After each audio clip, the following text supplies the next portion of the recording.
nos da mucho gusto que como una funeraria, J. García López, podamos reunir a tan importante número de personas el día de hoy, porque logramos cumplir nuestro cometido. En J. García López somos una empresa que nos dedicamos a hacer homenajes a la vida. Y los homenajes a la vida consisten en 3 pilares importantes. Los pilares que rigen este homenaje a la vida para nosotros, para los que tenemos el honor de trabajar en J. García López, son 3. El primero es cuidar eso más valioso que tenemos, que es la vida. Cuidar la vida es el principal pilar de este eje rector que tenemos en nuestra empresa. ¿Cómo cuidamos la vida? Precisamente con este tipo de acciones, reuniéndonos, informándonos, capacitándonos, cómo hacemos para mejorar la calidad de vida diaria de nosotros y de nuestras hermosas familias. El segundo eje rector es inspirar esta vida. ¿A qué nos referimos con inspirar la vida? Se refiere a vivir la vida de forma intensa, vivirla de la mejor forma posible. Mientras tengamos ese privilegio de tener vida, a nosotros en J. García López nos interesa que la vivamos de la mejor manera posible, que la vivamos intensamente. Y el tercer eje consiste en conmemorar la vida. ¿Y cómo la conmemoramos? La conmemoramos aún en vida y cuando ésta deja de existir. Ahí es donde J. García López nos dedicamos a conmemorar la vida de la gente que en esta línea de la vida quizás se nos adelante. Es muy importante conmemorarla. Y a la vez la conmemoramos y la inspiramos. Y en estos 3 ejes rectores es en los que basamos todas nuestras actividades. Y el día de hoy es el mejor ejemplo. Estar reunidos aquí para recibir información importante que, repito, va a mejorar la calidad de vida diaria que tenemos. Esa es la intención de nosotros como empresa.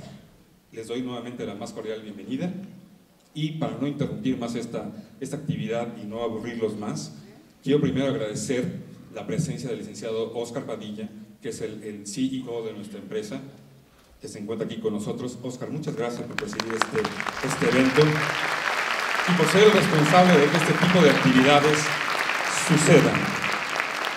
J. García López somos una empresa 100% mexicana y socialmente responsable. Por eso es que este tipo de eventos los hacemos con esa finalidad, de cumplir nuestro compromiso con la sociedad. Y sin más preámbulo, también me permito presentarles a una autoridad que preside nuestro evento, el doctor y licenciado Ferdinand Recio Solano. Un aplauso para el doctor y licenciado.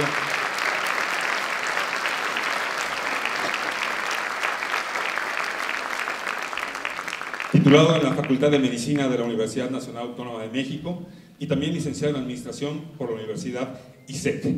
Sin duda, una autoridad en todo lo que tiene que ver con el ambiente hospitalario y también en el tema tanatológico. Hoy por hoy, él es el responsable de la Unidad de Cuidados Paliativos de la Secretaría de Salud, así como de la medicina del dolor, que hoy seguramente el doctor tendrá unas palabras que comentarnos sobre este tema. Es decir, él es una figura, un servidor público, que día con día se preocupa y es responsable de tratar de transmitir mejor calidad de vida a aquellas personas que requieren de algún servicio de la Secretaría de Salud. Así que, sin más preámbulo, un aplauso muy fuerte, doctor licenciado. Es usted muy bienvenido. Gracias por estar aquí. Gracias por su presencia. El estrado es suyo, por favor, doctor. Muchísimas gracias. Veo a mucha gente joven y a otros que, como yo, somos de juventud acumulada, no viejos, ¿eh? Digo, porque luego nos malinterpretan. Yo siempre les digo, no es lo mismo tener juventud acumulada que nada más tener la juventud, ¿no? ¿Por qué? Porque la juventud acumulada nos da un privilegio, nos da la oportunidad de experiencia, nos da la oportunidad de valorar nuestra vida. Aquí los compañeros de García López y que tengo el privilegio que don Óscar Padilla, un hombre 100% humanista, que por eso ha creado una institución 100% humanística, nos recuerde, tal como tenemos la frase, vivir después de despedir. Pero, ¿cuántos nos hemos preparado para despedir a nuestros seres queridos? ¿cuántos estamos preparados para darnos cuenta que en una ciudad como la que actualmente tenemos, sabemos salir de casa, pero no sabemos si vamos a regresar? Y que eso implica lo que amablemente aquí el licenciado Manuel Ramírez mencionaba. Esta institución es 100% humanística. Esta institución nos ha apoyado en los desastres en la Ciudad de México. Nos ha apoyado con la gente más humilde. ¿Por qué? Porque es una institución que sirve, que está al servicio de los demás. Y es una institución 100% mexicana. No tuvimos que traerla con situación de extranjeros. Es un capital 100% mexicano. Porque el mayor capital que tiene García López son todos nosotros. Ese es su mayor capital. El que está para ayudarnos, orientarnos, servirnos. Y que hoy, tal como platicaba yo con la tanatóloga María del Carmen Castro González, una extraordinaria dama, con una inteligencia súper especial en su forma de expresarse, de actuar, de dar vida.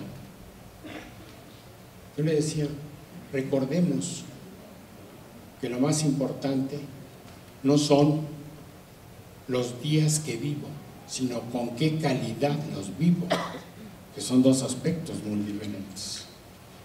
Cuando yo tengo la oportunidad de que muchos que veo aquí, algunos compañeros, siempre les digo, yo soy una simple hormiga del sistema. Llevo 55 años trabajando para el Sistema Nacional de Salud, pero mi acercamiento con la institución fue hace muchos años. Empecé a querer esta institución desde que empezamos a vivir los desastres y a crear un programa que se llama Hospital Seguro en la Secretaría de Gobernación. Todo el mundo piensa en García López aquí, pero se les olvida que García López es una institución a nivel nacional, ¿no?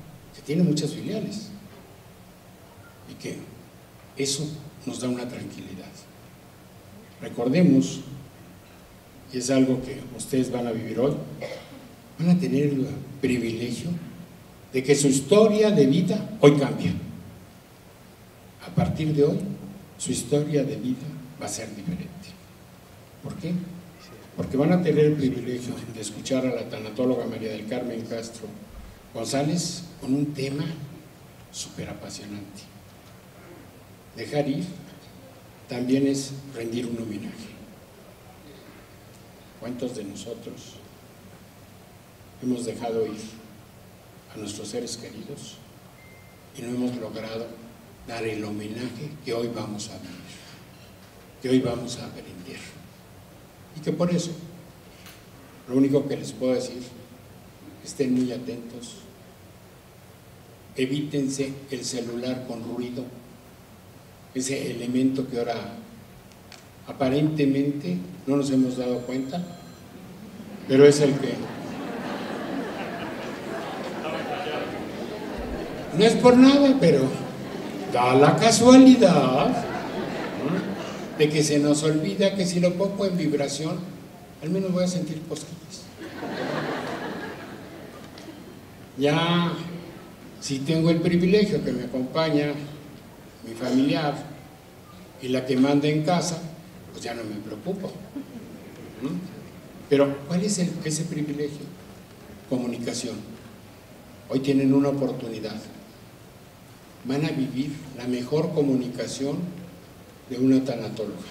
Van a vivir la comunicación de un ser que su vida se ha hecho para servir, como es García López.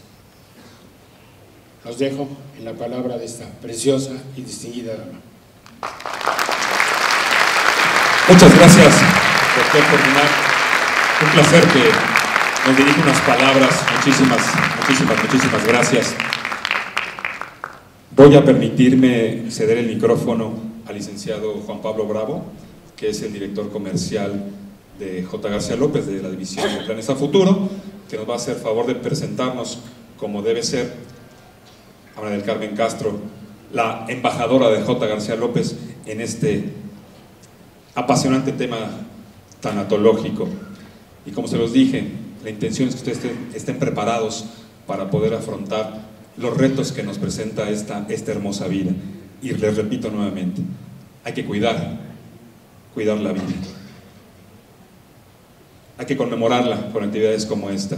Y que siempre sepan que en J. García López tienen amigos, tienen una empresa 100% mexicana que estará muy gustosa de atender en cualquier inquietud que ustedes pudieran llegar a tener, cualquier duda. Ya más adelante les vamos a dar cierta papelería que les van a permitir tener nuestros datos para poder siempre estar en contacto. Nuevamente el servidor, licenciado Manuel Ramírez, les agradezco su presencia. Espero que sea una tarde muy fructífera, estoy seguro que así será. Y por favor un aplauso para Juan Pablo Bravo. Gracias, buenas tardes.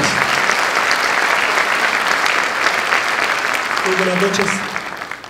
Qué bonito es ver un auditorio así y la verdad es que a mí me llena de orgullo trabajar para esta compañía donde hacemos las cosas diferentes y donde también creemos y ayudamos a las personas todos los días. Un honor para mí presentar a María del Carmen Castro González, doctora honoris causa por el claustro doctoral iberoamericano, máster y mentor coach internacional de la Federación de Coach, licenciada en Pedagogía y maestra en Educación Familiar por la Universidad Panamericana. Tanatóloga, terapeuta, logoterapeuta, configuradora sistemática y coach de vida y empresarial. Conferencista internacional y con más de 14 libros de tanatología y de coach. Señores, recibamos con un fuerte aplauso a nuestra embajadora del día de hoy, María del Carmen Castro. Gracias. Yo me voy a estar atravesando, me gusta ir de un sitio a otro, así que para ver de este lado y ver también el otro lado. Siempre que inicio, bueno, antes que nada agradecer a García López por permitirme estar el día de hoy aquí, compartir con ustedes esta parte de conocimiento, de experiencia que he ido adquiriendo a lo largo del tiempo. Y siempre que inicio, o generalmente cuando inicio una conferencia, siempre me gusta hacerlo con una pequeña anécdota. Y en esta ocasión les voy a contar la anécdota de un maestro hindú que llega frente al auditorio y dice: buenas tardes, mi nombre es tal y el tema que vamos a ver el día de hoy es tal. ¿Quién conoce el tema?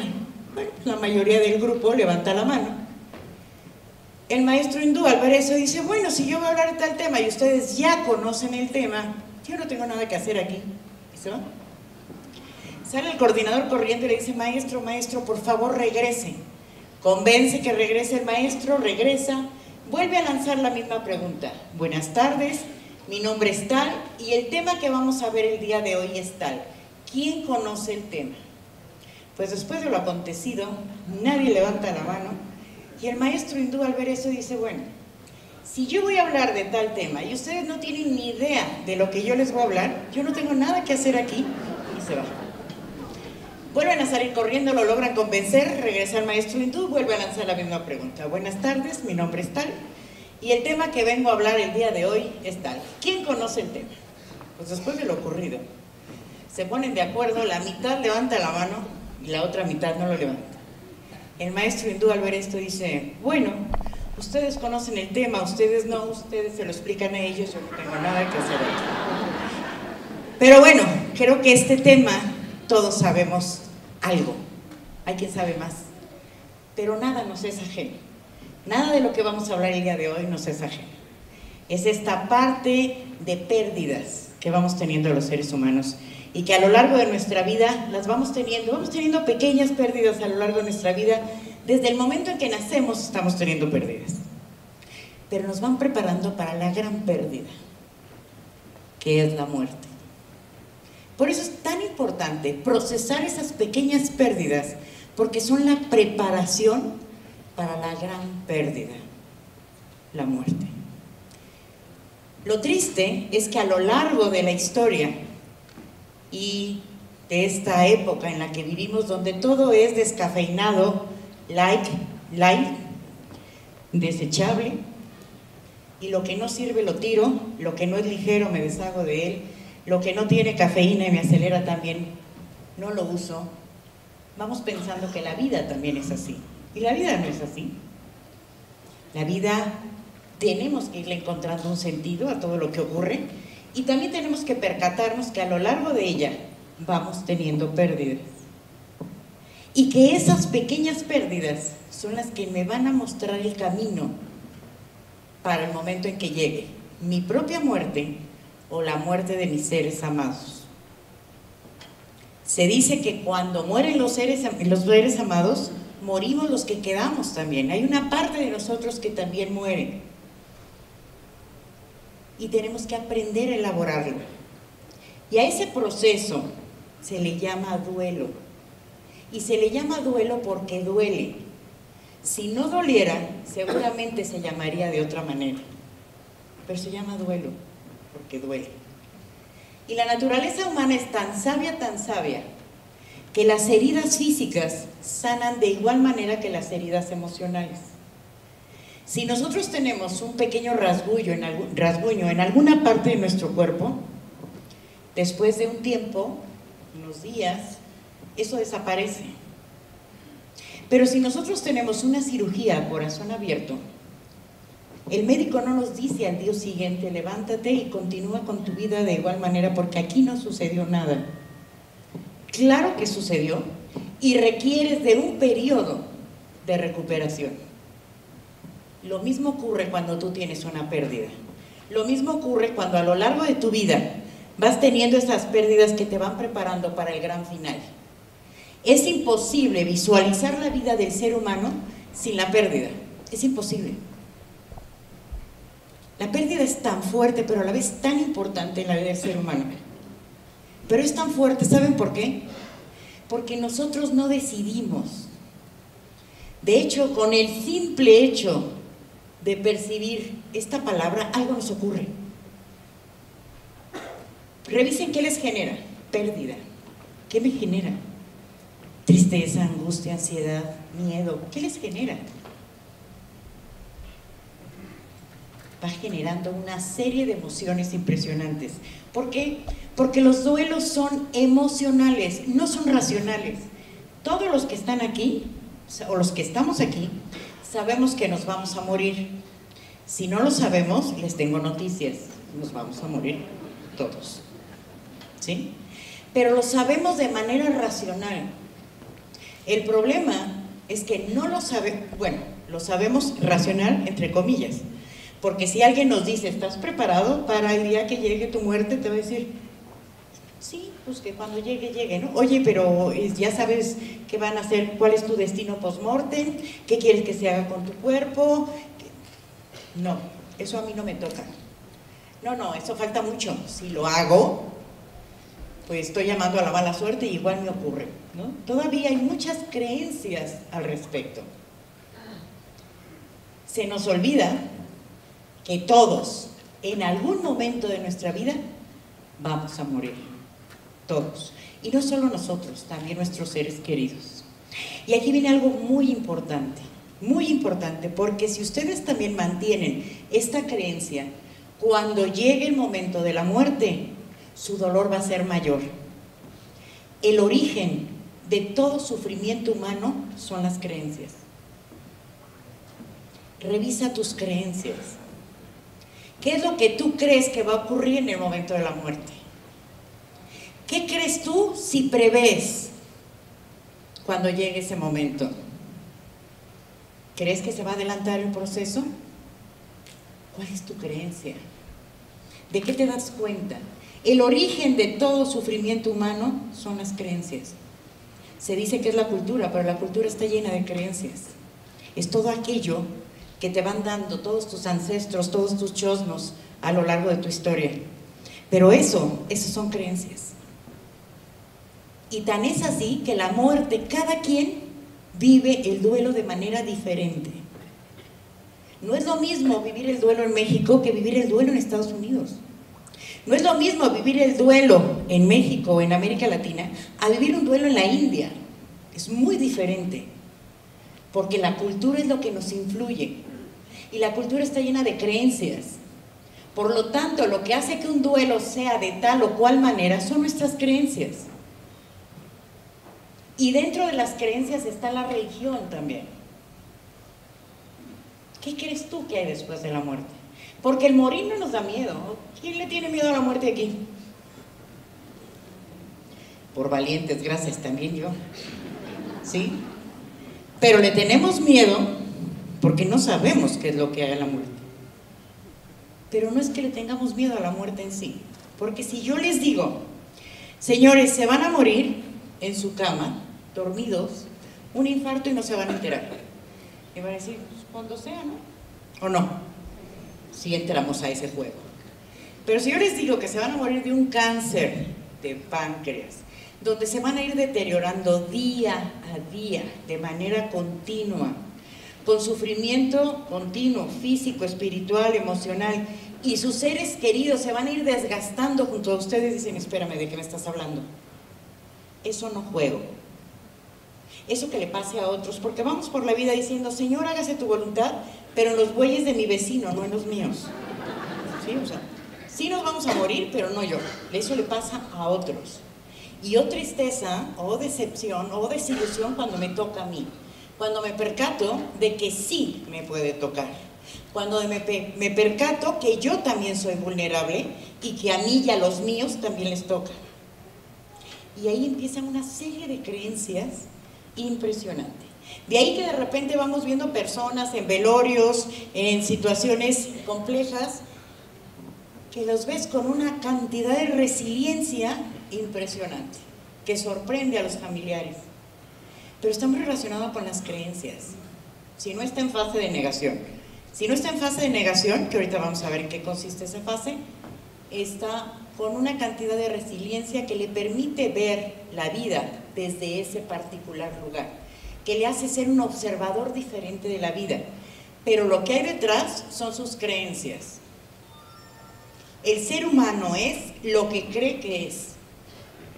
La muerte es lo que tú crees que es. La vida es lo que tú crees que es. Somos lo que creemos que somos. Revisa tus creencias, modifica tus creencias y tu vida se modificará también. Ese es el problema. El problema es que la mayoría de las creencias son inconscientes. Nos fueron tatuadas a través de la cultura. Y para eso también hay un pequeño chiste que el otro día escuché, un chiste, una broma, que va un señor, un japonés, y están en un panteón, y lleva arroz, y los deja en la lápida, deja el arroz encima de la lápida. Y al lado están unos mexicanos que llevan todos los días flores, bueno, cada 8 días flores, y los dejan en la lápida. Entonces, los mexicanos ven al japonesito y le dicen, ¿para qué le trae arroz? ¿De verdad creerá que su muerto se va a levantar a tomar el arroz? Dice, le voy a preguntar. Llega el mexicano y le pregunta al japonés, oiga, ¿usted cree que su familiar se va a salir de la tumba a comer el arroz? Y dice, sí, igualito que usted cree que va a salir a ver las flores y a percibir su aroma. Es cierto.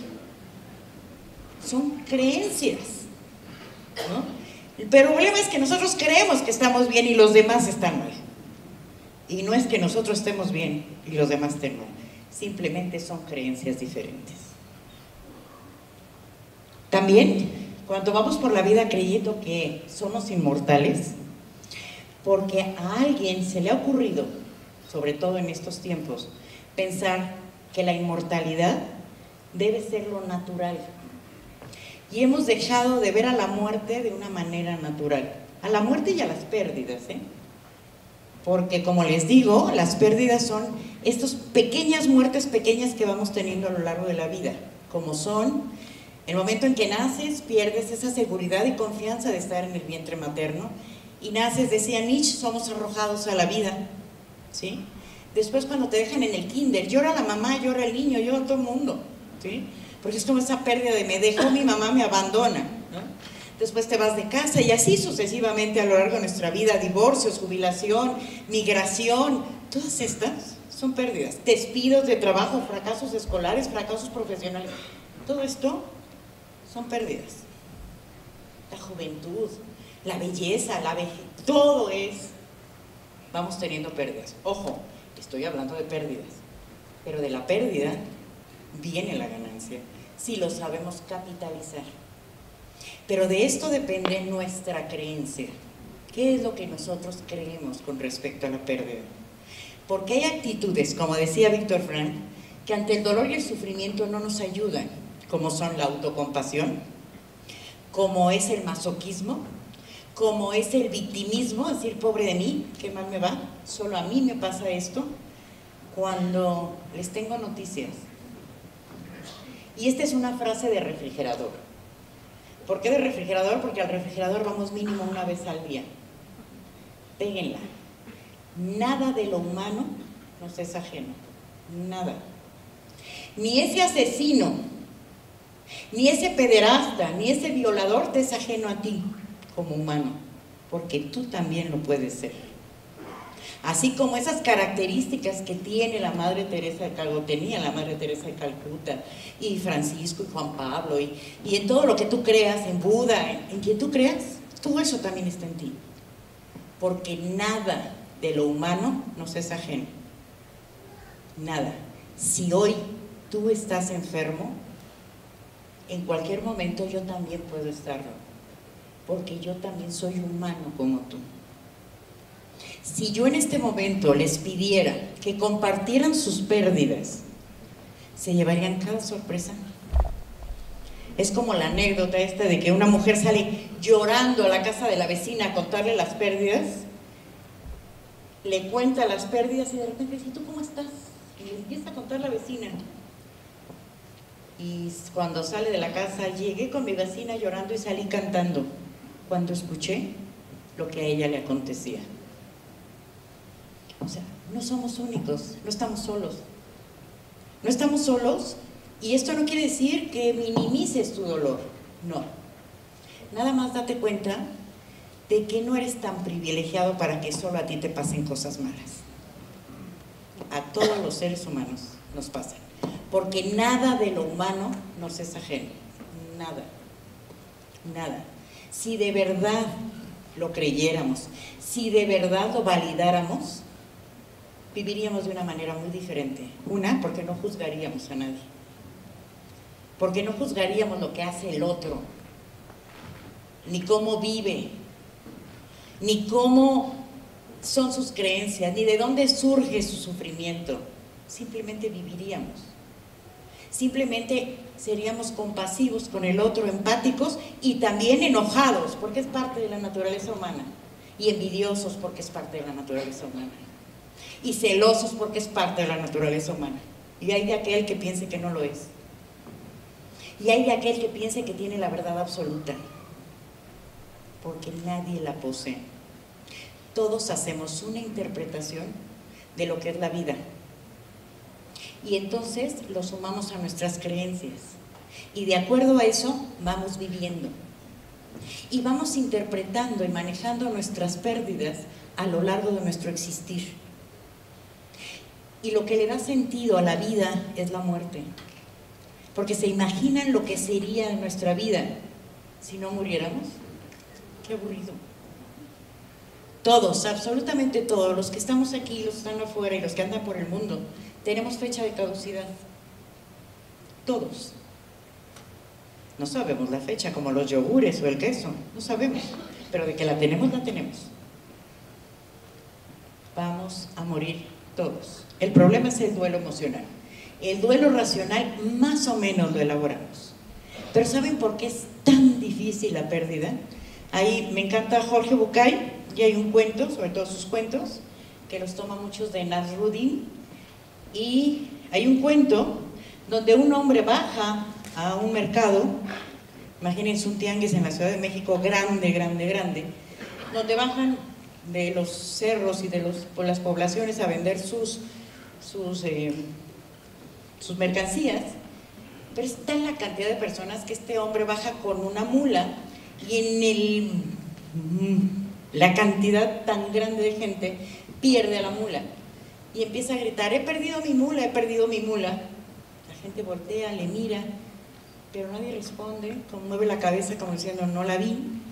Va pasando el día, la mula no aparece y este hombre va creciendo, va increciendo su desesperación, sigue gritando, he perdido mi mula, he perdido mi mula. Y ya en el ocaso del día donde todos están recogiendo, grita desesperado: he perdido mi mula y daré de recompensa a quien me regrese mi mula, mi mula. La gente voltea y le dice: ¿cómo es posible que si recuperas tu mula la regales? Dice: porque prefiero regalarla a saberla perdida. Por eso la pérdida es tan fuerte, porque no decidimos nosotros. No es lo mismo que yo te diga: te regalo esto, a que tú me lo arrebates. No es lo mismo que yo diga: a ver, estoy lista, que eso quisiera ver, porque una de las características de la muerte es que es subcrónica, o sea, nunca es el momento oportuno, pero bueno, imagínense que digamos: ya, me quiero ir. Hay personas que están cansadas y dicen: ya me quiero ir, no, estoy lista, ya me voy. Dices tú: bueno, yo me entregué, pero la vida no es así. Te va a tocar, no sabemos cuándo ni dónde. Simplemente te va a tocar. A todos. El cómo, no sé. Ese es el problema y ese es a lo que le tenemos miedo. Al cómo, al cuándo y al dónde. ¿Cómo voy a morir? ¿Cuándo? Y también dónde. ¿Dónde voy a estar? ¿Voy a estar solo? ¿Voy a estar acompañado? ¿Cuándo? ¿Domingo? ¿Lunes? Porque todos podemos escribirle la carta a Santa Claus, todos. De que se nos cumpla, muy difícil. No a todos nos pasa, ¿no? Hay ocasiones en que la familia pregunta: ¿y cómo murió? ¿Tranquilo? Sí. Bueno, eso nos da como cierta paz. ¿Qué es una pérdida? Es todo aquello valioso que teníamos y ya no tenemos. Y hay una parte que es muy personal e individual y que, reitero, está relacionada con las creencias. Lo que para mí es valioso igual para ti no lo es. A mí me han llegado personas con duelos más fuertes por pérdida de mascota que por pérdida del marido. Literal. Y hay que validarlo. Yo no le puedo decir: tú estás mal, tu marido es más importante que tu mascota. No, para ti o tu esposa, ¿no? Tú le das un valor a las cosas, porque a ti te va a doler lo que amas. Lo que no amas no te pasa nada, te podrás solidarizar con el otro. Porque una característica del dolor es que solidariza y nos invita a la solidaridad con otros. Cuando acompañamos en algún funeral, etcétera, eso es lo que hacemos, solidarizarnos con el otro. Jamás sentir lo que siente el otro, pero sí solidarizarnos con el otro. Por eso cuando damos pésames, hay personas que hasta felicitan, ¿no? Porque realmente no lo están sintiendo. Ellos se solidarizan o nos solidarizamos, pero no me duele, a mí no me duele. Te duele a ti, tú eres el doliente, porque tú perdiste un ser amado, no yo. Es como si te roban el celular, qué pena, ¿no? Pero para ti tiene un significado especial. Y hay quien sufre más por el celular que por un familiar, aunque se rían. Así sucede. Depende del tipo de relación que tengas. Y no podemos criticar. Cada quien tiene sus pérdidas. Cada quien elabora sus procesos de duelo de una manera personal, individual y particular. No podemos generalizar. Aquí les puedo dar algunos tips, pero cada duelo es personal, individual. Es todo aquello que queríamos lograr, porque no solo es aquello que amamos, también aquello que queríamos lograr, las metas, los objetivos por los cuales luchamos y no llegamos. También es todo aquello que deseamos y no sucede. No hay nada peor que tener expectativas de algo. Hace un rato me escribió una chica y me dice: Mari, ¿qué hago para no tener expectativas de mis cuñadas? ¿Qué genera el sufrimiento? La creencia que tienes de que tus cuñadas van a reaccionar de tal o cual manera. Por eso les digo que el origen del sufrimiento humano son las creencias. Las creencias que están sustentadas en expectativas, lo que tú esperas que otro haga. Ese hijo que fallece y que tú tenías la expectativa de que fuera arquitecto, ingeniero, se casara, tuviera hijos, ¿no? Esa expectativa que tú tenías de que tu hermana fuera, que tu papá, y ya no están. Cuando nosotros tenemos una pérdida, lo que hay detrás de la pérdida son justamente la pérdida de expectativas. Revisa ¿Qué expectativa perdiste? Y también las pérdidas, los duelos, están relacionados con la temporalidad.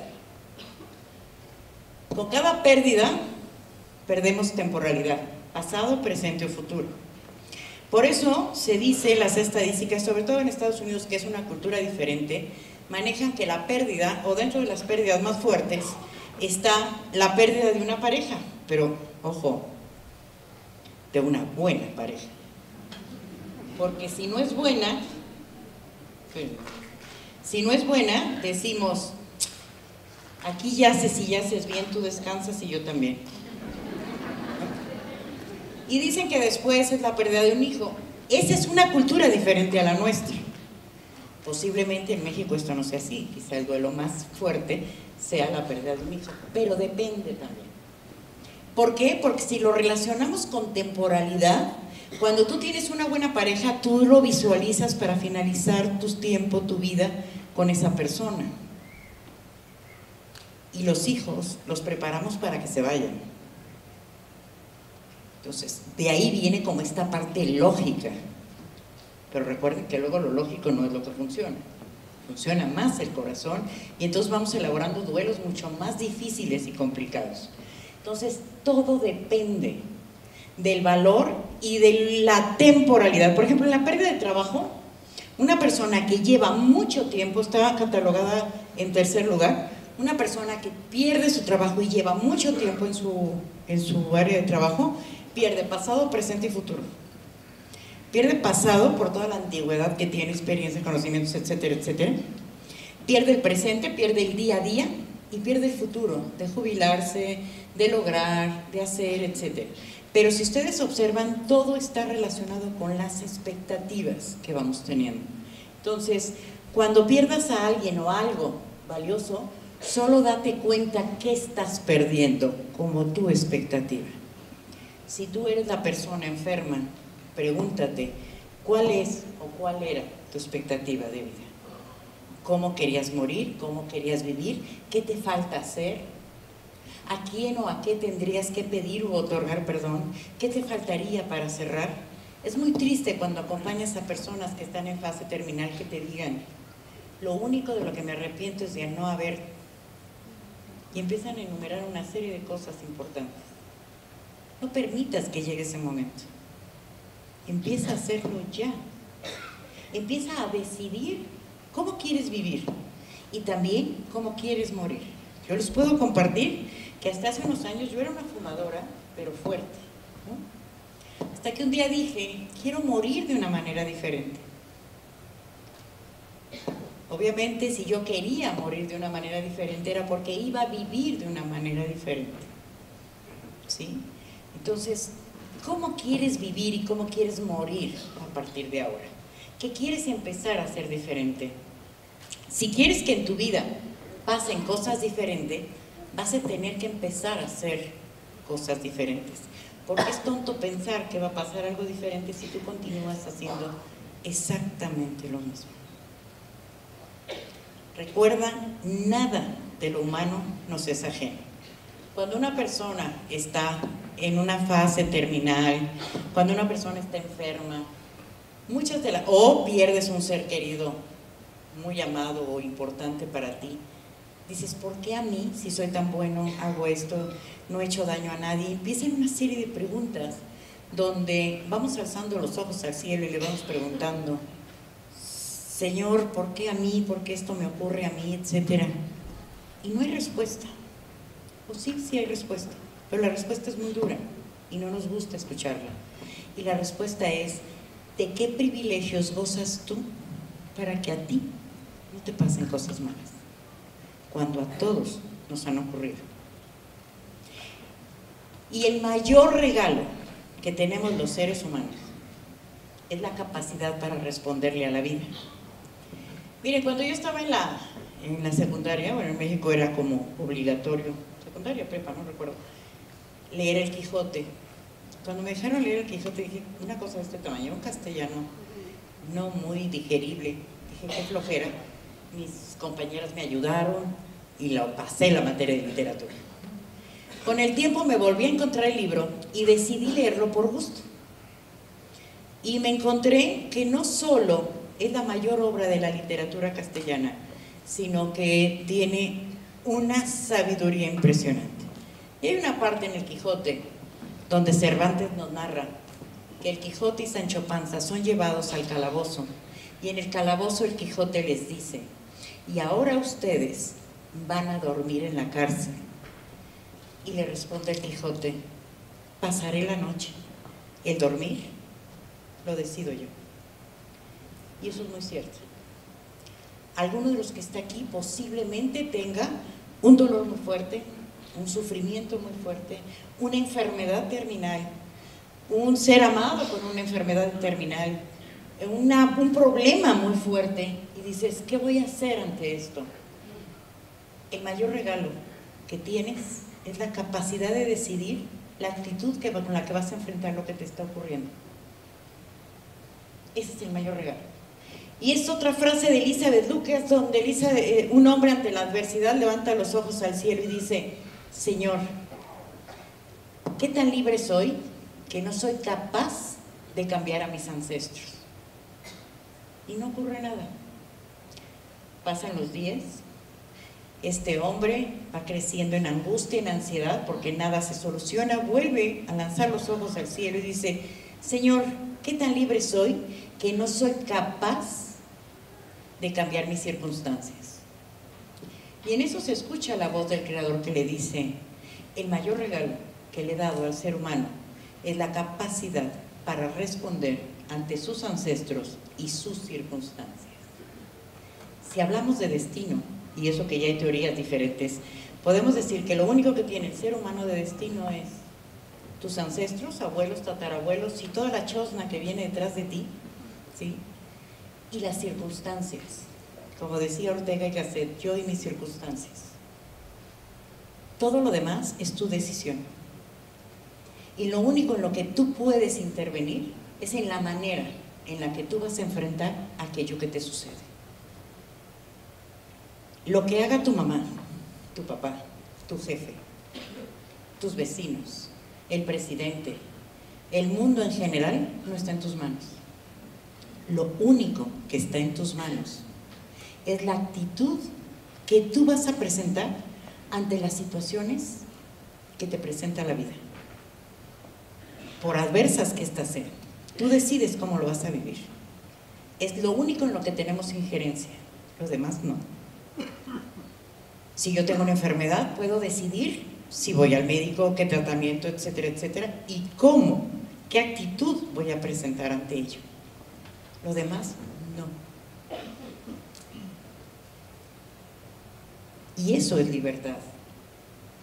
La capacidad de decidir. Como se dice coloquialmente, no somos responsables de la cara que tenemos, pero sí de la jeta que ponemos. ¿Sí? O sea, hay circunstancias que no nos tocan a nosotros, simplemente pasan. ¿Por qué me enfermé? ¿Por qué se enfermó? ¿Por qué murió? ¿Por qué? ¿Cómo le voy a responder a esta situación? Es lo único que tengo opción. La enfermedad ya está, el problema ya está, la situación ya está. ¿Qué vas a hacer con esto que te está ocurriendo? ¿Cómo lo vas a manejar? ¿Cómo lo vas a enfrentar? Y ante esto, pues hay pérdidas que llamamos oportunas, ¿no? ¿Por qué oportunas? Porque hay gente que está sufriendo mucho y había un momento en que dices, lo mejor es que ya se vaya. Y si hablamos de divorcio es igual, y en cualquier pérdida, ¿sí? La mayoría son inoportunas y son inesperadas, como la muerte de un adolescente, de un joven, de un niño, donde a la lógica humana resulta algo ajeno, porque la lógica o las creencias nos dicen que primero nos vamos los viejos y después se van los jóvenes. Pero la lógica no siempre funciona. Por eso les decía, el origen del sufrimiento humano son las creencias. El hecho de que tú creas que tú te vas a ir primero que tus hijos es una creencia, nada más. Pero eso no quiere decir que así suceda. De ahí que si te toca ver morir a tus hijos, los padres tienen un sufrimiento tremendo por perder a los hijos. porque la creencia es que las cosas no son así, de que las cosas no suceden así. Muchos médicos, ahorita estaba viendo estadísticas, los médicos de diciembre a la fecha, el incremento de suicidios está siendo tremendo. ¿Por qué? Porque no están preparados o los están preparando para salvar vidas, pero se les olvida que el morir es algo natural. Y a toda costa y a todo precio quieren que la persona se mantenga con vida sin cuidar la calidad de vida. Porque una cosa es la cantidad y otra cosa es la calidad de vida, que en esto está totalmente involucrado lo que son cuidados paliativos. Decían los griegos, si puedes curar, cura. Si no puedes curar, sana. Y si no puedes sanar, acompaña. Y esta es como una regla de vida. Si puedes curar a alguien, que se cure. Si lo puedes sanar, que sane. Pero si no, acompáñalo en el proceso. Que no esté solo. Si algo tenemos miedo los seres humanos es a morir solos y a la intrascendencia, a no dejar huella, a que nadie nos recuerde. Y ojo, la trascendencia es con las fuerzas hacia afuera, jamás hacia adentro. Y también decidimos de qué manera trascendemos, porque hay quien trasciende bien y hay quien se va y dice, bendito sea Dios que Dios fue. O sea, la idea que deja en torno suyo es de qué bueno que ya se fue, qué bueno que ya desapareció. Esa es tu decisión. ¿Cómo quieres trascender? ¿Cómo quieres dejar huella en esta vida? ¿Qué quieres que piensen los demás de ti? ¿Sí? Recordemos que al ser humano le duele lo que ama, lo que no, podré solidarizarme. Y la función del duelo es restituir y sanar esa herida. No es física, pero sí es emocional y se cura de igual manera, con el tiempo y con cuidados. Con el tiempo y con cuidados la herida va cicatrizando poco a poco. Y en el duelo se viven etapas, ¿sí? Y dentro de las etapas está esta etapa de denegación, donde te dan la noticia y dices, wow, esto no puede estar sucediendo, esto no está pasando. Después viene una etapa de retroceso, de llanto insólito. Sé que muchos de ustedes manejan lo que es Elizabeth Kubler-Ross. Definitivamente a la doctora hay que honrarla por todo lo que nos aportó, pero ya no funciona, o sea, no todas las personas pasan por esas etapas. Depende de la cantidad de resiliencia que manejen. Por eso no podemos generalizar. Esta es como mi curva de lo que puede ocurrir ante un proceso de duelo. Sin embargo, tampoco tiene que pasar. Llegó un momento donde se pensaba que si una persona no atravesaba el proceso de duelo completo, como decía Elizabeth Kubler-Ross, estaba viviendo un duelo patológico. Y esto no es así. Depende. Hay personas que tienen recursos internos tan fuertes y tan poderosos que no pasan por las etapas tal cual. Y no quiere decir que estén en un proceso de duelo no sano o patológico. Entonces, puede presentar retroceso, donde hay un llanto insólito, donde estamos comiendo y de repente la persona empieza a llorar sin causa aparente. Viene una etapa de mucho enojo, enojado con la vida, con Dios, con la persona fallecida, con la persona enferma, con los médicos, con el mundo en general. Es normal, ¿sí? Muchas personas llegan a pensar que el duelo es una enfermedad, y el duelo no es una enfermedad. Sin embargo, ojo, sí puede desencadenar enfermedades. ¿Por qué? Porque es una etapa muy vulnerable, donde hay tal emocionalidad que estás vulnerable para que sea caldo de cultivo para cualquier enfermedad en cualquier momento. Por eso hay que estar muy atentos de los síntomas para poder atender y visitar al médico en caso necesario. La mayoría de los casos se presenta culpa. Hay de culpas a culpas, ¿verdad? Pero siempre o generalmente se presenta la culpa. La culpa por lo que se hizo, por lo que no se hizo, por lo que se dijo, por lo que no se dijo, por lo que se tomó, por lo que no se tomó. Tengo una amiga que enterramos al marido 4 veces. O sea, me refiero a que de esta no sale amiga, de esta ya no sale, ¿no? Y estábamos en cardiología y salía. Hasta que llegó el momento en que sí falleció. O sea, era diabético, con problemas cardíacos, etcétera, etcétera. ¿sí? Y decíamos, bueno, ella lo acompañó durante todo el proceso, él dejó de trabajar, porque ya no podía, ella trabajó, y justamente el momento en que ella salió a dar una conferencia, en ese momento se le ocurrió morirse. Entonces decía, ¿cómo me fui? ¿Cómo lo dejé? O sea, la culpa era pequeña, pero había culpa. Entonces, generalmente hay de culpas a culpas, como les digo, pero la culpa aparece. Porque si falleció en el momento en que tú no estabas justamente en ese momento y en ese momento se le ocurrió irse, etcétera, etcétera, pero es parte del proceso. Otra de las grandes preguntas que las personas me hacen es, ¿se supera el duelo? ¿Realmente lo voy a olvidar? No se olvida. Tenemos memoria, es como el perdón. Esa frase de yo perdono pero no olvido, claro, por eso el perdón es tan profundo, porque sin olvidar perdonas, sueltas, ya no estás atado al otro. Lo mismo pasa con los duelos. No quiere decir que lo vas a olvidar, vas a aprender a vivir con ello.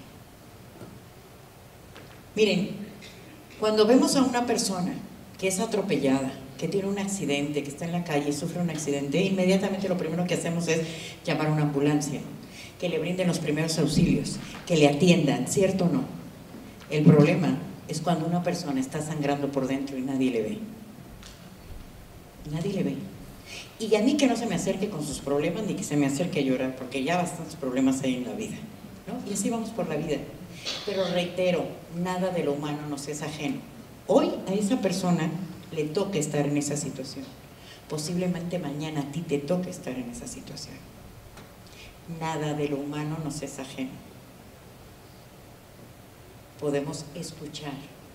Y uno de los graves problemas del ser humano está en la capacidad de escuchar. Oír no es escuchar. Escuchar es igual a interpretar. Con el hecho de ver, yo estoy escuchando porque estoy interpretando. Con el hecho de sentir, estoy escuchando porque estoy interpretando. Con el oír, estoy escuchando porque estoy interpretando. Interpretamos con todo lo que somos y también interpretamos con nuestra matriz interpretativa. La matriz interpretativa son esas gafas, esos lentes que me pongo para ver el mundo, para distinguir el mundo. Y esa matriz interpretativa o esas gafas están formadas por mis creencias. Por eso cuando yo quiero ver el mundo, lo veo con mis creencias. Y yo no voy a poder ver un mundo que no poseo las distinciones, porque si no lo conozco, no lo voy a poder distinguir. No puedo intervenir. Es como si yo les digo, a ver señores, defínanme una persona guapa, una mujer guapa. Todos van a empezar a decirme, díganme cosas. Definen una persona guapa. Alta, delgada. Hay que ver qué tan delgada. ¿Ok? ¿Qué más? Pechugona. Ok. Nalgona, que está bien. Ok. Muy bien. Todo que esté muy bien, pero hay que ver que es muy bien, ¿no? Ok, cada quien tiene su interpretación, pero todos podemos intervenir en ese mundo. Pero si yo les digo que tengo una amiga que es alexitímica, ¿cómo es mi amiga? Alexitímica. No podemos intervenir porque no tenemos la distinción. La alexitimia es la incapacidad de sentir. En medicina se llama catatonia. En psicología se llama alexitimia. Ahora ustedes ya poseen una distinción más y podrán intervenir y podrán definir. Esto mismo ocurre cuando empezamos a tener la muerte en una familia, por ejemplo. Cuando yo hablo de un muerto en la familia, pero no lo he vivido, lo veo como muy lejano. Cuando alguien en mi familia fallece, yo ya tengo la distinción y puedo hablar desde mi experiencia. Es como cuando estoy embarazada y voy por la calle y todo el mundo está embarazado. ¿Sí les ha pasado? O van a comprar un coche y empiezan a ver el coche por todos lados, cuando no lo veían en ningún lado. Ya está en tus distinciones, ya está en tus creencias, ya lo posees, ya es tuyo. Y desde ahí puedes intervenir. ¿Ok? Entonces, no podemos intervenir en un mundo que no conocemos. No podemos intervenir, por ejemplo, en un mundo donde yo no concibo la mentira, pero si tú sí la concibes, para ti está en tus distinciones. O es cuando de repente, para que quede claro, ¿no? De repente una persona, una mujer que ha sido engañada, está el engaño en sus distinciones, y te vas a una fiesta con ella y de repente te dice, oye, ¿te fijaste en fulanita cómo la veía? A sutanito veía, y tú, ¿de qué me hablas? ¿De qué me estás hablando? Sí, le pegaba por abajo de la mesa y tú, ¿esta ya enloqueció? O sea, en sus distinciones sí lo veía, tú no, porque tú no lo tienes en tus distinciones, no lo ves. Por eso también se dice que cuando pierdes un ser humano te vuelves más sensible. ¿Por qué? Porque ya está en tus distinciones, porque ya lo has vivido, porque ya eres capaz de empatizar más desde la experiencia, de entender lo que es el sufrimiento humano por pérdida de muerte. Por eso también se dice que quien ha perdido un hijo solo puede ser entendido de igual manera por otra madre que ha perdido un hijo. ¿Sí? Sin embargo, la empatía surge a través de lo que es el sufrimiento y desde ahí podemos acompañar a los seres humanos, porque eso sí conocemos todos. Dígame aquí alguien que no conozca el dolor y el sufrimiento. Díganme. Porque si a algo le tenemos miedo, no es a la muerte, ¿eh? Le tenemos miedo al dolor y al sufrimiento que puede representar el morir. Por eso si les decía, se van a morir en su cama, tranquilitos, no hay problema. El problema es si se van a morir con un cáncer donde se van, no, ¿de qué me estás hablando? A lo que le tenemos miedo es al dolor y al sufrimiento, porque ese sí lo conocemos. Todos lo hemos sentido en algún momento de nuestras vidas. De una u otra manera lo hemos vivido. Nada de lo humano nos es ajeno. Esta frase también es de refrigerador. Después se puede presentar una fase de tristeza, una tristeza profunda, ¿no? Elizabeth hablaba de una depresión, pero es una depresión reactiva. Es la reacción ante la pérdida, es una tristeza muy profunda. De ahí viene la expansión, donde ya empezamos a posibilitar, ya nos posibilitamos para poder percibir un mundo desde otro lugar, hasta que llega lo que es la paz y la aceptación del proceso, cuando ya puedo hablar sin ese llanto desgarrador de lo perdido. Ahora, cuando se vive un duelo que es patológico, pasan 6 años y tú sigues con la misma intensidad. Pasan 4 años y sigues llorando con la misma intensidad. Pasan 6 años y tú tienes esa habitación de ese ser que amabas como un santuario. Esto es enfermizo. Esto no es sano. El tener las cenizas en casa no es sano. Hay que soltar. Hay un mundo para los muertos. Hay un lugar especial para los muertos. Y también, hasta de manera representativa, es la manera de soltar, depositar las cenizas en un lugar especial, el enterrar, el sepultar en un lugar especial donde puedas tener un espacio donde ir, llorar, rezar, lo que tú quieras de acuerdo a tus creencias. Pero no es saludable tenerlo en casa. Una persona que es viuda, por ejemplo, lleva 4 años con el anillo en el mismo dedo que indica que está casada con alguien, llega a ya no ser saludable. Pues suéltalo, no te digo que lo tires, lo deseches, pues, quítatelo del dedo y cuélgatelo, pero no en el mismo dedo que te está indicando que tú tienes un compromiso con ese ser humano. Ya no, esa persona ya no está, pasó a otro mundo, está en otro lugar. Entonces hay que tener cuidado porque es fácil, como les decía, el duelo no es una enfermedad, pero sí puede desencadenar enfermedades de manera muy fácil, ¿eh?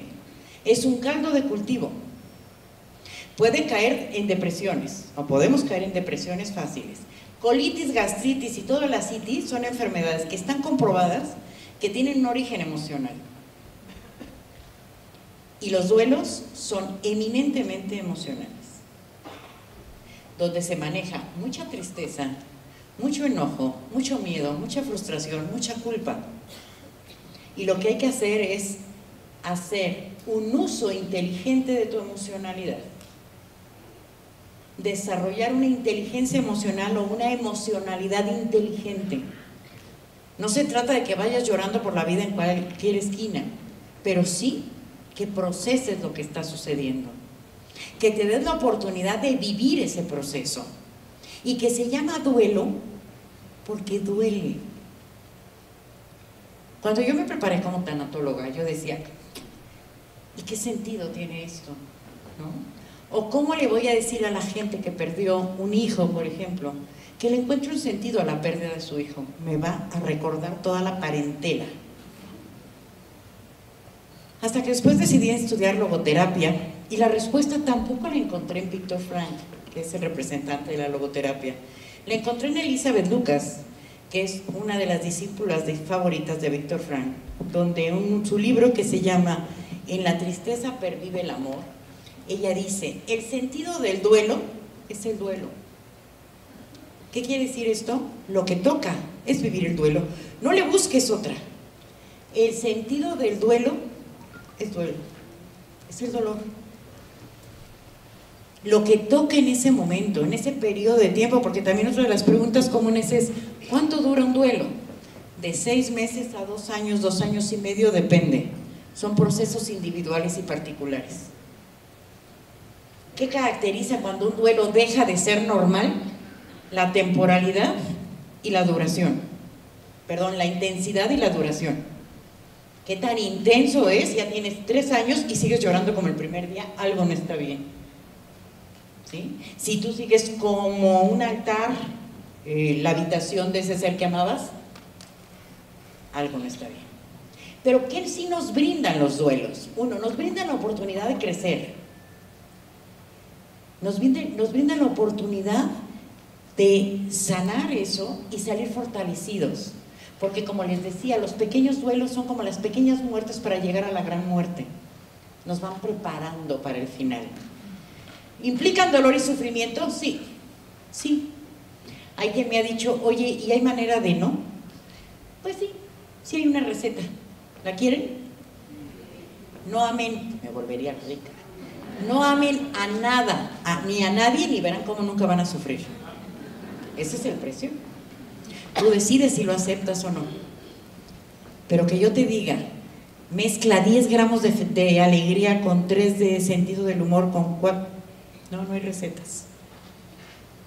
No ames a nada, ni a nadie, y verás que nunca sufrirás. Porque no hay nada por lo que tu corazón sufra.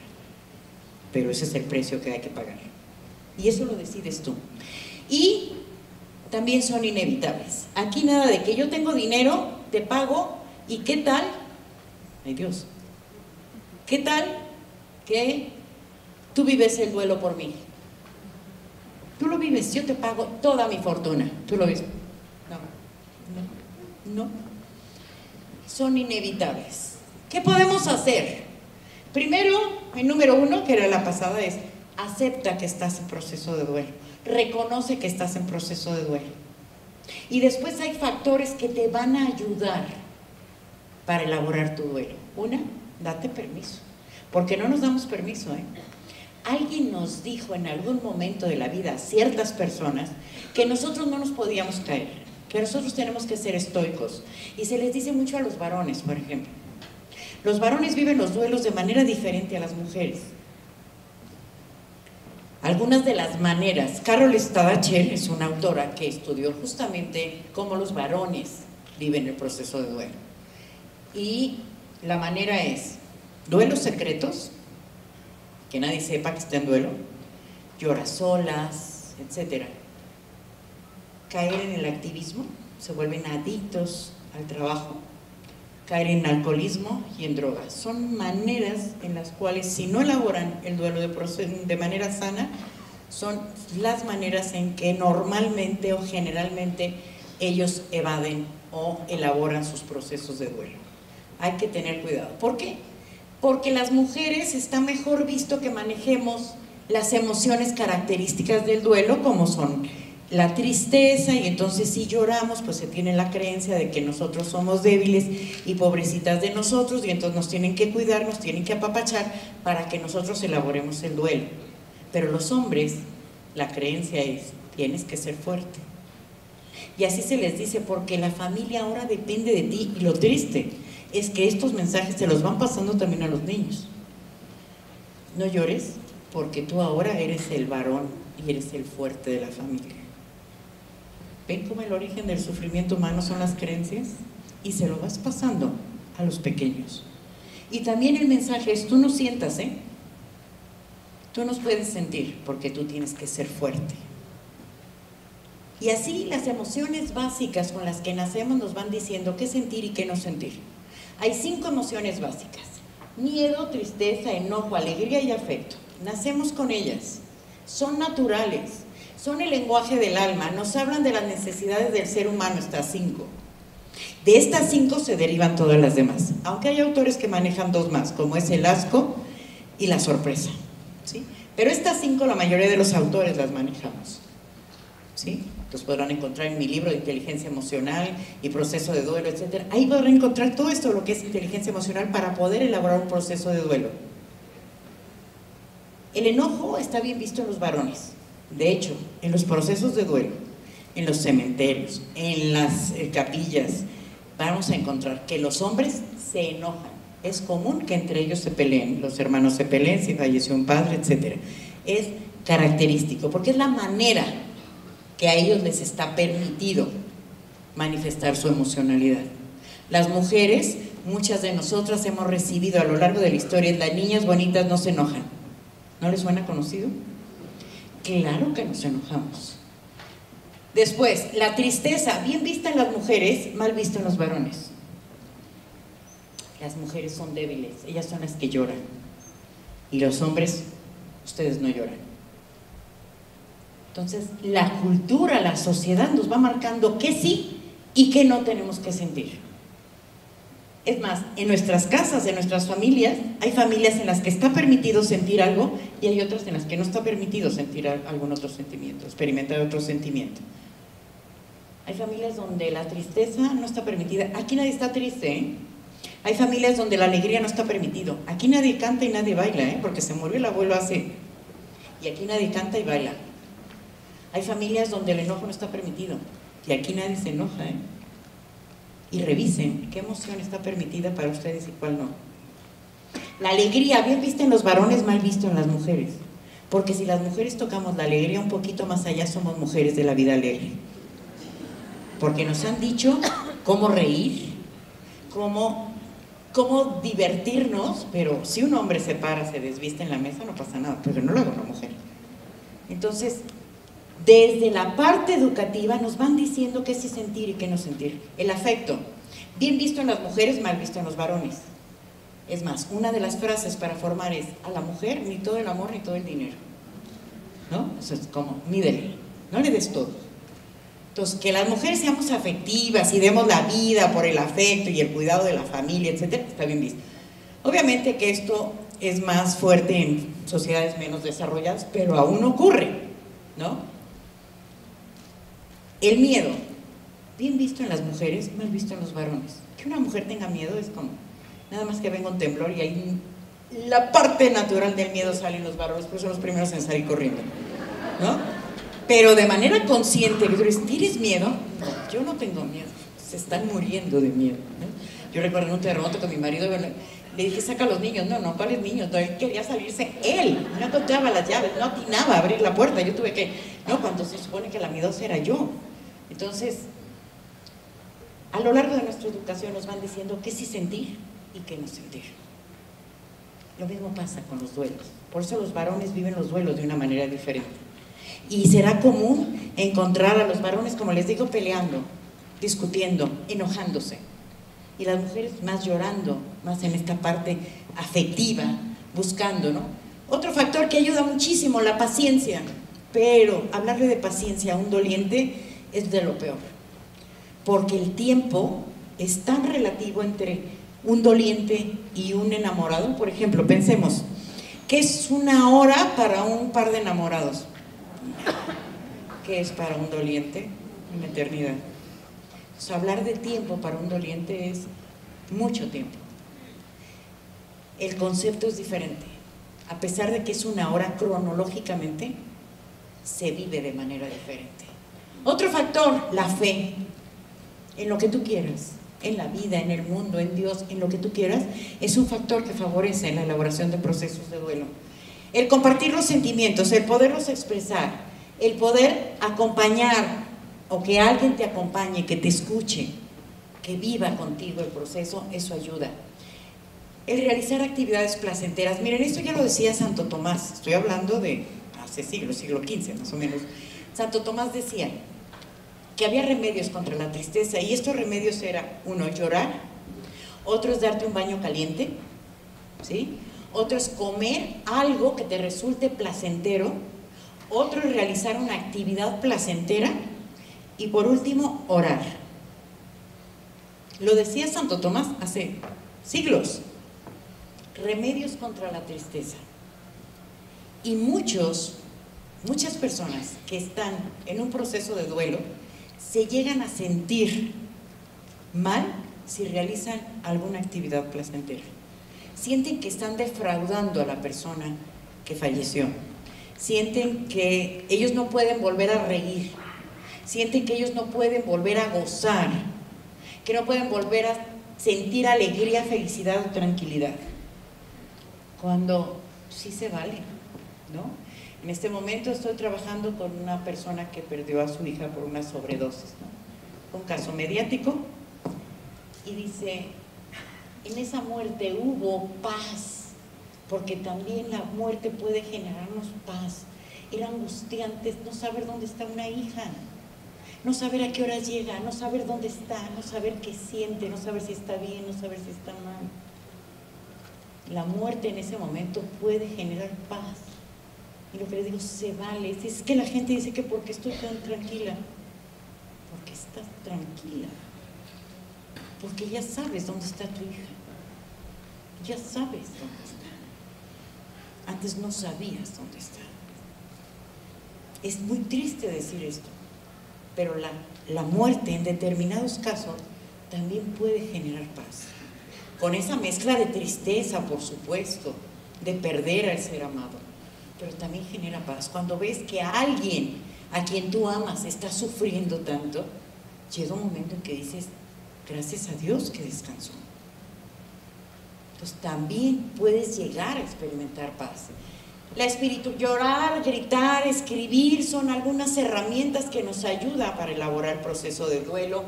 La espiritualidad, recordemos, la religión forma parte de la espiritualidad, pero no toda la espiritualidad es religión. Dependiendo de las creencias que cada quien tenga, las técnicas de relajación, yoga, meditación, el mindfulness, lo que ustedes quieran que les ayude para elaborar el proceso de duelo, eso es saludable, ¿sí? Otra es, por favor, cuida la salud. Como te mencioné, el duelo es caldo de cultivo para desarrollar enfermedades. Pide ayuda profesional en caso de que sea necesario. Mucho descanso. Recuerda que estás convaleciente. Recuerda que tuviste una cirugía a corazón abierto, dependiendo del tamaño de la pérdida. Como les decía, hay rasguños. Hay cirugías de garganta que duran un poco más. Hay cirugías a corazón abierto y hay trasplantes de pulmón y de corazón, donde, la vida jamás volverá a ser igual. Y tu vida va a requerir de cuidados. Lo mismo son las pérdidas. Hay de pérdidas a pérdidas. Aprendes a vivir con la pérdida. Eso está garantizado. Aprendes a vivir. En mi libro de pérdida de un hijo, para mí, desde mi lógica, es una de las, yo creo que la pérdida más fuerte, y se lo dediqué a dos grandes madres, ¿no? Una es Nora de Coatzacoalcos, también fue otro caso mediático. Ella hizo la fundación Karime. Este caso fue secuestro, y fue secuestrada por su tía y por el novio de su tía. Entonces Nora, pues ella sí se levantó y hizo ruido, ¿no? Llamó a los medios y todo. Los que secuestraron se asustaron. La hermana quería regresar a la niña y el novio dijo y las mató a las dos, ¿no? A la niña y a la tía. Después de 2 meses le regresan el cuerpo de Karime a Nora, y esta mujer tenía la opción de tirarse de no levantarse, porque además el cómo es muy importante. A ver, secuestrada por la tía y asesinada, eso es muy fuerte. No es lo mismo que tú pierdas un hijo por muerte natural a que a alguien se le ocurra quitártelo. ¿Sí? Por eso les digo que las pérdidas, cuando te son arrebatadas, es muy diferente. No es como el suicidio, son de las pérdidas más fuertes. Y tristemente la cantidad de suicidios va increciendo. Es impresionante. Tengo aquí, alcanzo a distinguir a mi hijo que está ahí atrás y que es un experto en lo que es suicidio y todos estos temas tan fuertes, ¿no? Que cada día van creciendo, cada día. Verdaderamente nos sorprende lo que está ocurriendo, la falta de sentido de vida.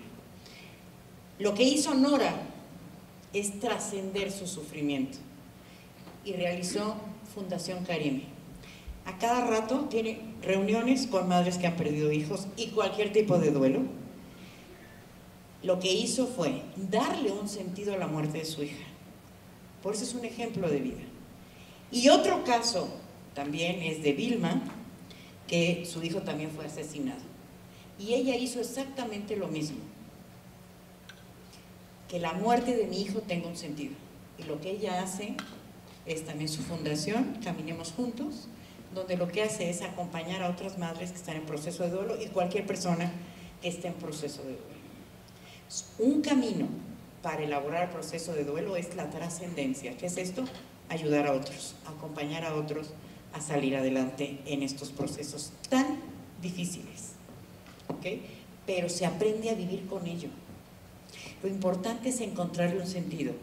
Una de las situaciones más complejas que estamos viviendo en la actualidad es esa falta de sentido.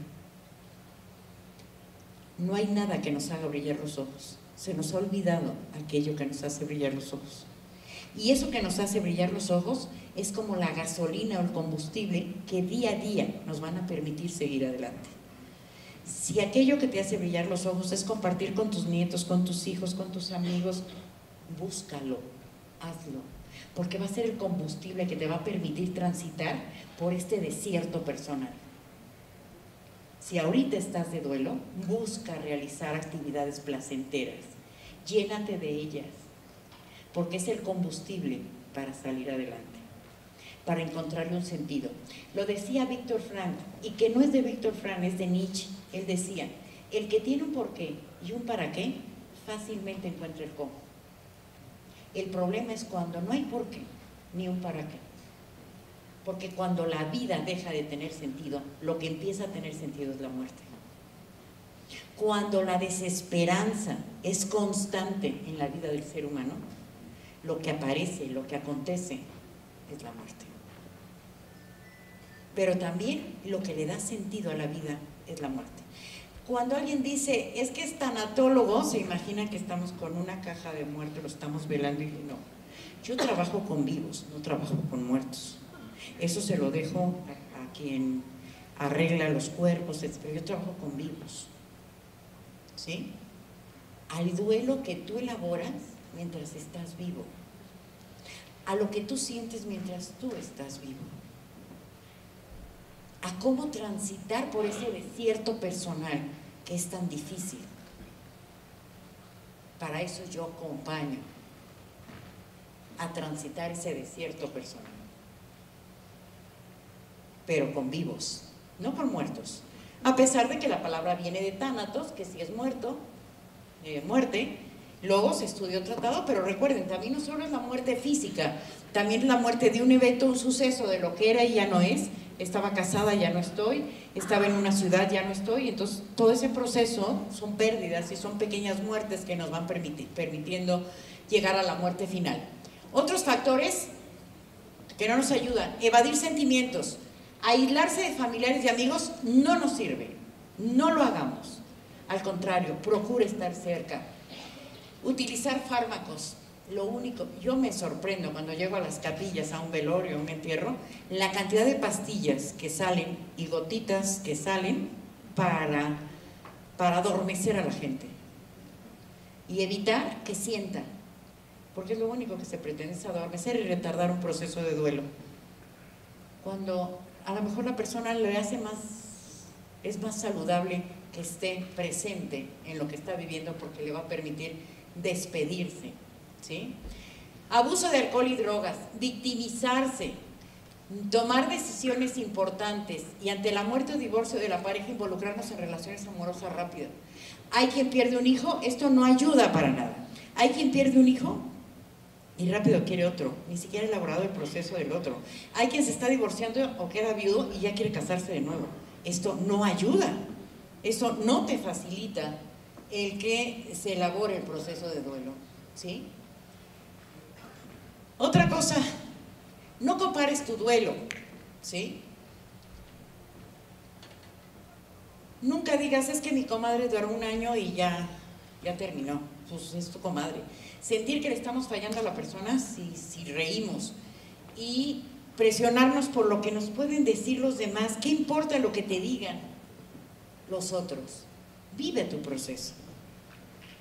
Y solo date cuenta cuáles son algunas sensaciones que pueden llegar a ser normales cuando estás en duelo. Por eso es muy fácil que un duelo se confunda con una enfermedad. Puedes llegar a tener estas sensaciones: vacío en el estómago, opresión en el pecho, opresión en garganta, falta de energía, falta de aire. Esto es normal, ¿sí? Que lo llegues a experimentar. Sensación de despersonalización. ¿Qué es esto? Sentir que no soy yo, que estoy como viviendo como desde fuera, como si estuviera percibiendo algo fuera de mí. Tensión y debilidad muscular, sequedad de boca, fatiga y palpitaciones. Esto es normal, pero muchas personas creen que están enfermas. Es normal en los primeros meses del proceso de duelo. Es normal que lo sientas cuando te acabas de enterar de que un ser amado falleció o cuando acabas de tener una pérdida. Pongamos que los 6 primeros meses. Después, pues tendrías que visitar en búsqueda de ayuda.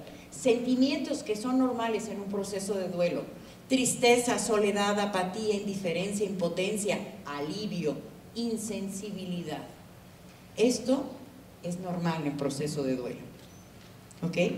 Algunas cogniciones que podemos, o conductas: trastornos de sueño, dormir en exceso o no dormir, comer o no comer, conducta distraída, decir, ¿dónde dejé el coche? Bueno, eso nos pasa a veces aunque no estamos en duelo. ¿Dónde dejé el coche? Yo ya tomo fotografías cada vez que me bajo. Aislamiento social, o sea, que te aísles socialmente. Soñar con el fallecido, evitar recordatorios del fallecido, no querer saber absolutamente nada. Desinterés por el sexo, eso pasa más en las mujeres, ¿ok? Hiperactividad frenética, ¿a dónde vas? No sé, pero sígueme. O sea, no puedo parar porque si paro siento, y si siento me duele. Entonces empiezo a tener hiperactividad. Llorar, visitar lugares o llevar consigo objetos que recuerden al fallecido. Esto puede ser que lo lleguemos a experimentar. Y para los duelos es muy importante ver la edad del doliente. No es lo mismo que yo pierda a mi papá cuando soy un niño a que pierda a mi papá cuando soy un adulto. Hay una gran diferencia, ¿sí? Porque mi creencia, volvemos a las creencias, o sea, la elaboración del duelo está determinada por tus creencias. Y el origen del sufrimiento, de tu sufrimiento, son tus creencias. Revisa tus creencias y entenderás tu sufrimiento. Modifica tus creencias y tu sufrimiento se modificará, porque empezarás a actuar de una manera diferente. Revisa tus expectativas. ¿Qué expectativas tenías con lo que perdiste? Y date cuenta que las expectativas son tuyas, no del otro. Esa expectativa de que tu hijo fuera y se casara y tuviera hijos son tus expectativas, no del otro, ¿no? Esa expectativa de que tu hijo te visite cada 8 días, pero pongámoslo ahorita de vivo, de que tu hijo te visite cada 8 días aunque ya se casó con su esposita y sus hijos, esa es tu expectativa, no es la de ellos. El origen del sufrimiento está en tus creencias, porque cuando no se cumple, genera sufrimiento. La espiritualidad, la fe, las circunstancias, no es lo mismo que alguien muera de cáncer que muera de SIDA, a pesar de que ya se ha ido modificando, es diferente. El tipo de personalidad, ¿eres resiliente, no eres resiliente? Tu red social de apoyo, ¿cuentas con red social de apoyo o no cuentas con la red social de apoyo? El tipo de muerte, la relación afectiva con el fallecido era muy cercana. Miren, los duelos más difíciles, ¿saben cuáles son?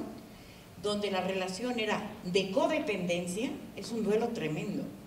O cuando la relación es muy mala. ¿Por qué? Porque está llena de culpas. ¿Sí? La edad, la cultura, las creencias, la situación económica también influye, porque no es lo mismo que alguien fallezca y tenga los medios para enfrentar y solventar los gastos que estos conllevan y una vida futura a que no tenga.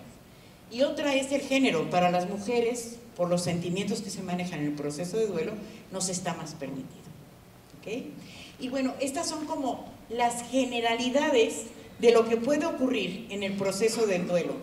Y algo bien importante, el duelo no solo es emocional, no solo es físico, es intelectual, físico, emocional y también es espiritual. Y merece un trabajo íntegro en todos los ámbitos. Tanto para una persona que se encuentra en una fase terminal por enfermedad, como un doliente que ha perdido a un ser amado. Es importante trabajar con ese corazón. Es importante remendar el corazón. No puedo decir sanar, es remendar. Pero hay que tener cuidado porque cada puntada que demos a ese corazón tiene que ser lo más fino posible para que casi no se note. Porque hay quien hace cada remiendo que constantemente duele y hay quien jamás lo remienda y constantemente está sangrando, está supurando. Y esa es tu decisión. ¿Qué haces con tu corazón ante estos procesos dolorosos? ¿Qué tan fina es la aguja con la que remiendas tus heridas? ¿O qué tan burda es tu aguja que te lastima más? ¿Cuál es el tipo de hilo con la que bordas tu herida? Esa es tu decisión, no es de nadie más que tuya. Recuerda, no podemos hacer nada con nuestras circunstancias, ni con nuestros ancestros, pero sí con la capacidad para responderle a la vida ante lo que nos sucede. Eso sí nos toca. Y nosotros decidimos qué hacemos con este corazón que está roto. La pérdida nos brinda la oportunidad de vivir el dolor y el sufrimiento que puede traer como consecuencia el surgimiento de lo más valioso del ser humano. Y si se permite vivirlo a través de la humildad, seguramente reconocerá estas experiencias como son y no como nos gustaría que fueran. Esto es, a través de la aceptación de lo que hay. El ser humano resiliente crece a través de la adversidad. Miren, cuando a mí me entregaron el máster de la ICF, la International Coach Federation, en México solo habemos 6 Master Coach por un organismo internacional como es la ICF. En el mundo habemos 600, en todo el mundo. Cuando yo recibí ese máster, me costó más trabajo que el de la universidad. Dije, ¿cuál es la maestría del vivir? Porque vamos llenándonos de máster. Digo, hace poco me entregaron un doctorado honoris causa. Para mí fue todo un honor recibirlo. Pero me lleva a cuestionarme cuál es la maestría y cuál es el doctorado de la vida. No de los estudios, sino de la vida. Muchos de los que están aquí tienen no maestría, doctorado, por las circunstancias tan difíciles que han enfrentado en su vida. Porque ¿saben cuál es la maestría del vivir? La aceptación de lo que hay. Y no me refiero a la resignación, porque esto no tiene nada que ver con la resignación. La resignación es uno de los peores sentimientos que puede experimentar un ser humano. Yo cuando de repente escucho en la televisión que alguien ante el fallecimiento de un ser humano lo que desean es resignación, digo, no tienen ni idea de lo que le están diciendo. Porque la resignación es saber que puedes hacer algo diferente y no lo haces. Y la gente desea resignación. Nada más dense cuenta que el lenguaje genera realidades. No le pida resignación, que encuentre la aceptación de lo sucedido, pero no la resignación. Hay dos sentimientos que son muy fuertes en el ser humano. Uno es la resignación y la otra es el resentimiento. Es lo peor que nos puede ocurrir. Cuidado cuando deseen algo a un doliente. Lo que menos le pueden decir es que tenga resignación. La maestría del vivir está en la aceptación de lo que hay. Y para esas madres que han perdido a sus hijos, les digo, eso no es maestría, es doctorado y postdoctorado. Han pasado las asignaturas más fuertes del vivir, aceptando lo que hay. Porque ya lo decía Frank, el dolor que puedas cambiar y modificar, cámbialo. El que no, evítalo. ¿Te duele la cabeza? Tómate unas aspirinas. Pero el que no, lo que te queda es aceptar. Pues con esto termino mi presentación. Nada más, pues inicié con una anécdota y quiero cerrar con otra. Y esta es una mujer que está muriendo y se enfrenta a un jurado. Y uno de los jueces le pregunta, ¿quién eres tú? La mujer le dice, soy María González. Y el juez le dice, no te pregunto cómo te llamas, te pregunto quién eres tú. La mujer confundida dice, soy una cristiana que se dedica a ayudar y a hacer obras de caridad. Y le pregunta el juez, no te pregunto qué religión profesas, te pregunto quién eres tú. La mujer más confundida dice, pues soy la esposa del alcalde y vamos haciendo obras de caridad. No te pregunto con quién estás casada, te pregunto quién eres tú. La mujer confundida y sin saber qué responder, pide al jurado que le permitan regresar a vivir y encontrarse quién está siendo. Y esto es el mensaje que les quiero dejar. ¿Quiénes son ustedes? No qué hacen, no en función de quién viven, sino quiénes son ustedes. ¿Qué hacen? ¿A qué se dedican? ¿Qué sentido tiene la vida? ¿Cómo quieren trascender? Lo que le da sentido a la vida es la muerte. Que tengan muy buena tarde y estaré firmando mis libros allá afuera, los están vendiendo, con mucho gusto estaré firmándolos. Gracias.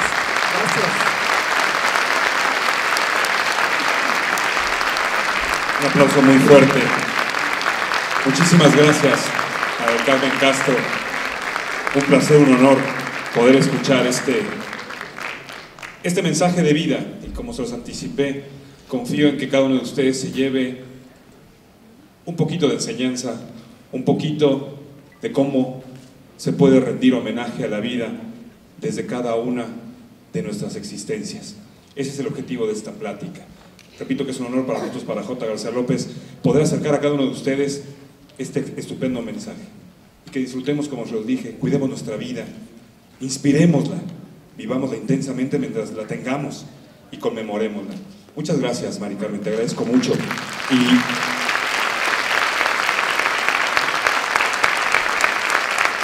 para cerrar este evento, le pido al licenciado Oscar Padilla, el CEO de nuestra empresa, que nos dirija unas palabras para cerrar este evento. Nuevamente, muchas gracias, Mari Carmen. Doctor Ferdinand, le agradezco mucho su presencia. Gracias por estar aquí con nosotros y engalanar esta actividad. Gracias. Bonita noche. Manuel, muchas gracias. Mari Carmen, muchísimas gracias. Doctor, muchísimas gracias. Realmente las personas y las empresas, no es ajeno a las empresas, vamos acumulando años. Y los años no quiere decir que de repente estemos jubilados, porque de repente somos jubilados más no cansados. Y queremos hacer actividades, queremos seguir adelante. Y yo con lo que me quedo es realmente que todos en la vida tenemos un propósito y debemos buscar este propósito. Y nosotros como marca lo que queremos hacer es contribuir para este propósito. Yo les doy realmente un agradecimiento profundo por este tiempo que nos brindaron, por esta oportunidad, y esperemos contribuir con esta plática que tuvimos el día de hoy para el bienestar de ustedes y de sus familias. Muchísimas gracias por esta oportunidad que nos dan. Somos una marca que lo que queremos es que ustedes confíen en nosotros y que sepan que siempre vamos a acompañarlos en los momentos más difíciles. Muchas gracias.